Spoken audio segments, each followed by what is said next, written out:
મિત્રો, તમે નાગા સાધુ વિશે તો ઘણું બધું સાંભળ્યું જ હશે, પણ મહિલા નાગા સાધુઓને ઘણા લોકો ઓછા જાણતા હશે. આજે આપણે આ વિડીયોના માધ્યમથી જાણીશું કે મહિલા નાગા સાધુ કેવી રીતે બને છે. પુરુષ નાગા સાધુઓની જેમ મહિલા નાગા સાધુનું જીવન સંપૂર્ણ રીતે ઈશ્વરને ભક્તિ અને સાધનામાં સમર્પિત કરી દે છે. મહિલા નાગા સાધુઓ સાધારણ મહિલાઓથી અલગ જ જીવન જીવે છે અને દરેક સમયે ભક્તિમાં લીન રહે છે. તેવામાં આજે અમે તમને મહિલા નાગા સાધુઓ સાથે જોડાયેલી કેટલીક વાતો જણાવીશું. તો આ વિડીયોની વધુ માહિતી આપું તે પહેલાં વિડીયોને લાઇક કરો અને ચેનલને સબસ્ક્રાઇબ કરો અને બાજુની ઘંટીને પ્રેસ કરો.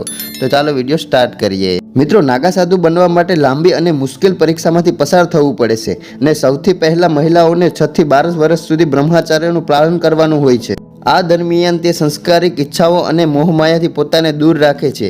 તે પોતાના તમામ સંબંધ તોડીને ખુદને ઈશ્વરને સમર્પિત કરી દે છે. બસ આ જ તપસ્યાનું પાલન કરી લે તો તેના ગુરુ તેને નાગા સાધુ બનવાની મંજૂરી આપે છે. નાગા સાધુ બનતા પહેલા મહિલાઓએ મુંડન કરવું પડે છે. મહિલા નાગા સાધુ બનવા માટે તેણે જીવતા જીવ પોતાનું પિંડદાન કરવું પડે છે. ત્યારબાદ મહિલા નાગા સાધુ માની લે છે કે તે એક નવી આધ્યાત્મિક યાત્રા પર છે અને તેનું જીવન ઈશ્વરને સમર્પિત છે.